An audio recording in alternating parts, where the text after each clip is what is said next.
Miss Ross here. Welcome back to my YouTube channel. Please excuse the fact that I am literally just wearing my comfiest clothes. It's a Sunday afternoon. It is absolutely miserable outside. I decided that this was a good time to film a video. I've had to put all of my studio lights on because it's literally so dark and gloomy outside. And I just wanted to be a little bit comfy for today's video. If you didn't already know, then I am a recently qualified Scottish primary teacher. Here on my channel, I like to talk all things teaching and give advice for teaching students. In today's video, we are talking about what makes a great teacher. Maybe if you're still in school and right now you're thinking about what you want to do in the future. Maybe you're wondering if teaching could be a possible career option for you. Maybe you're already a student teacher or already a qualified teacher and you just want to remember the reasons why you decided to become a teacher in the first place. And you want a reminder of what makes you so amazing. Thank you so much for clicking on this video. The first thing to consider if you're thinking about joining a career in education is, are you passionate about working with young people? You need to remember that once you're a fully qualified teacher, you will be qualified to teach from the ages of around 5 to 11, which is such a broad range of learners. You're going to be working with those children for at least 6 hours a day, 5 days a week. Some people just know that that is definitely not for them.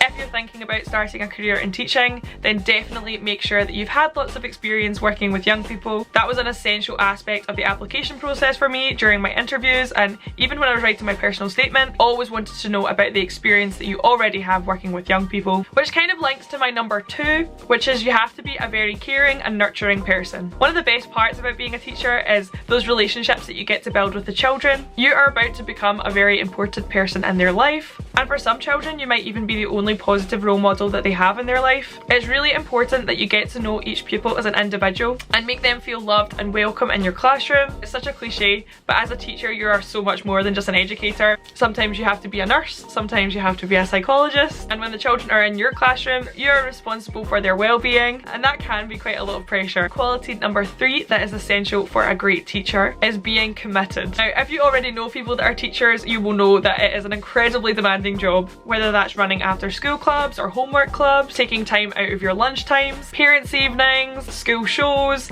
Christmas fairs, school parties. Schools are such busy places, there always seems to be things happening. And as a teacher, it's so important that you get involved in these things. Just sometimes it can be difficult to make sure you maintain that work-life balance. So I definitely say that you have to be committed, but you also need to know your boundaries. You need to be able to make time for you and your own family as well. But that's definitely something that comes with time as you get more experience. Essential quality number 4 is that you need to be a people person. Even though a lot of the time it's just you in the classroom with the children, you're going to be relying on a lot of other people to help you along your teaching journey. Whether that's the cleaners or the kitchen staff. I don't think I would have survived my training year without the help of such a supportive team of staff in my school. It's so important that you build relationships with the entire school community, the children, but not only that, you need to get to know their parents and their families. You're also going to be working with a range of other professionals. You definitely need to be a strong communicator and be able to build these relationships, and that will really help you to succeed. And it's also really nice to feel like you belong somewhere and feel that you are part of the team. I feel like number 5 is essential. To be a teacher, you need to be quite an organised person. You need to be able to set clear goals and targets, plan and make use of your time efficiently, and you're also potentially going to have to organise 30 children in a classroom, which takes a lot of organisation. I, for one, absolutely love making to-do lists. So yeah, you definitely need to be motivated, driven and organised. Number 6 is definitely one of the main reasons that I decided that I wanted to become a teacher, and that is you have to be quite a creative person that can think outside the box. There are so many different areas of the curriculum, and it's going to be down to you to decide how you are going to introduce these areas in your own classroom. For me, I wanted to make learning as fun and exciting as possible for my learners. I'm always looking for ways to get them engaged in their learning. From planning exciting lessons to creating amazing displays, I feel like creativity is really important for teachers. Quality number 7 is that you need to be able to teach. You need to be able to explain things in a clear way for children to understand. You need to be able to break down instructions, and I suppose hand in hand with that you need to have a lot of patience. The children aren't always going to get things first time, so you need to have the patience to try and maybe explain things in a different way, try and empathise with them, put yourself in their shoes. There's obviously lots of different types of learners. For me, I was always a very visual learner in school,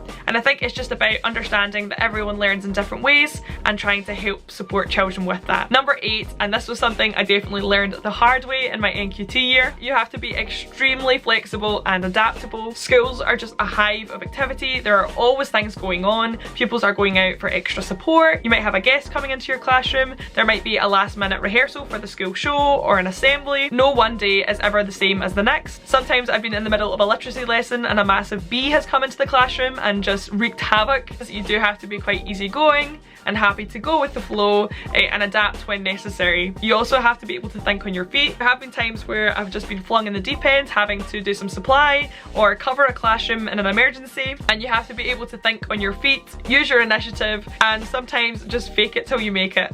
I do think you have to be confident in your own abilities. You obviously have to be able to stand up in front of a group of children and speak to them, whether that's your classroom, the upper end, or even in front of a whole school assembly. You have to be confident enough to make phone calls to parents and sit one-on-one with them at parents' evening. I've always been quite an anxious person and I constantly overthink things, and I think that becoming a teacher has really pushed me outside my comfort zone and I have become a much more confident person. So I would say that that's certainly something that comes with time and experience. In the early days I would literally sit with like a script of my lesson plan that I was going to be teaching the children that day, and now I'll literally write like the title of the lesson and the lesson expectation, and that's it. So don't worry if you feel you're not going to be confident enough and you're just starting out in your teaching journey.